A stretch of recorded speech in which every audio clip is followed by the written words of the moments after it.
But we begin this hour with the latest jobs report. The Labor Department says the U.S. added 151,000 jobs in the month of February, but the unemployment rate ticked up to 4.1%.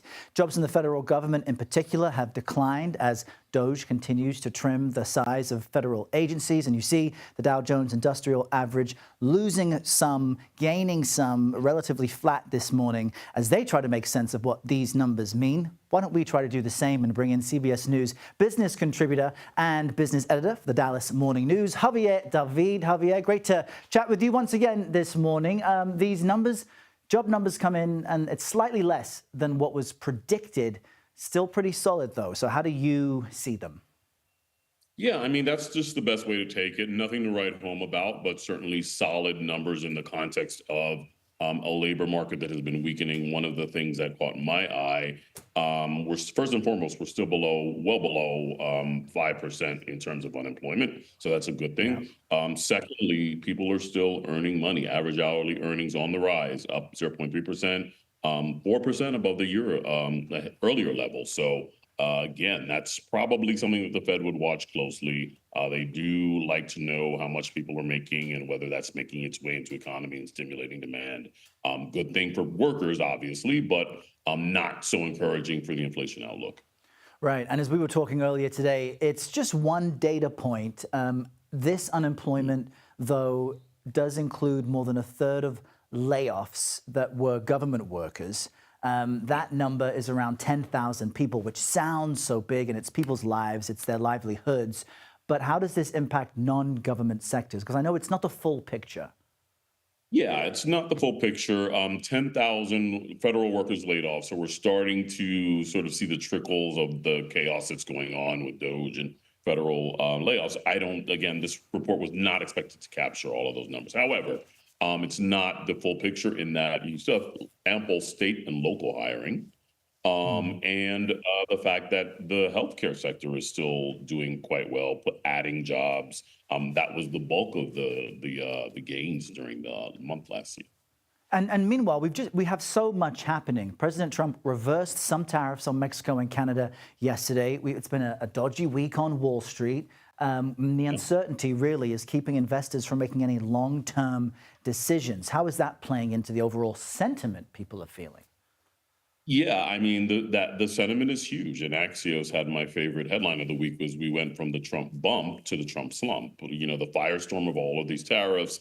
We've surrendered all of the post-election gains, and NASDAQ is now in correction territory.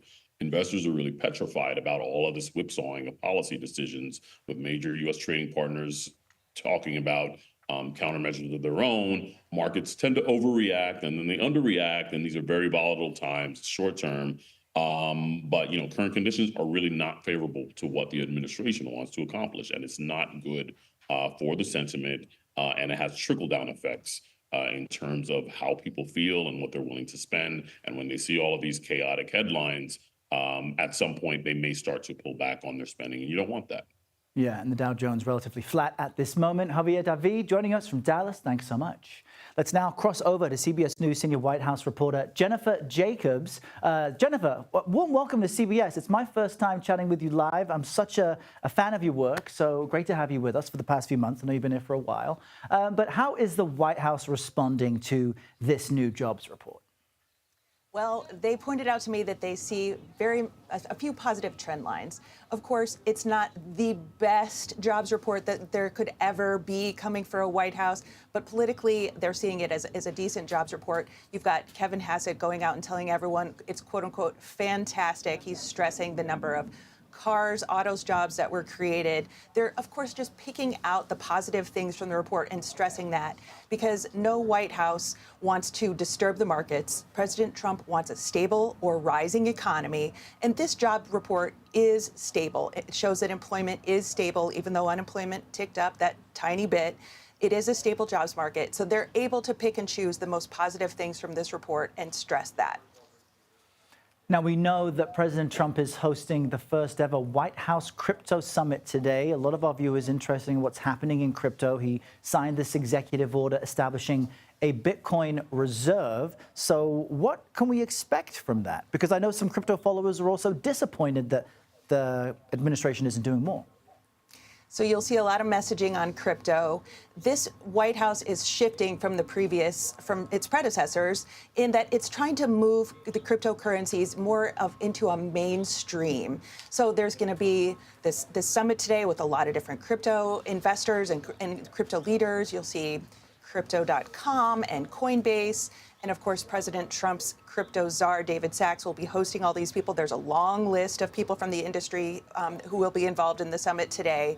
And it's all about sending a message about cryptocurrency and the president's support for it. And as we know, he and his family have a financial stake in crypto. So there's going to be a lot of discussion amongst reporters and the general public about that particular aspect of it. But the whole point of it is to just kind of send the message that this is an administration that supports cryptocurrency, that it's investing in crypto, it's got the new crypto reserve, and that there's confidence in crypto. And Jennifer, we know that President Trump has signed a number of executive orders and has hinted toward one that would eliminate the Department of Education. Can we expect that to be signed today? If not, what else might be signed? No. Sources told Nancy Cordes and my colleague Nancy Cordes, that it will not be signed today. So it is coming. And Linda McMahon has been saying today that he is going to sign it. I'm told that there are just a few more changes that need to be signed on that education EO. The president still does want to start the steps for dismantling that department. Linda McMahon is working on sending messaging on that, talking about how employees can expect a good off-ramp, that there are opportunities for the people who lose their jobs at the education to move into something different. So they're starting to kind of lay the groundwork for the dismantling of the education department. But know that it's not coming today, but we should expect it very soon. I'm told that there could be another cryptocurrencies EO. Of course, he signed one yesterday, creating that reserve for Bitcoin. There could be another crypto reserve or another crypto EO coming today. That's not clear yet. A lot of times what the president does is they have a lot of EOs ready for him to go at any moment. He can just kind of pick and choose what he wants for the day. Very interesting stuff. Jennifer Jacobs, a comprehensive update from you. Enjoy your weekend. Great to see you. Thanks.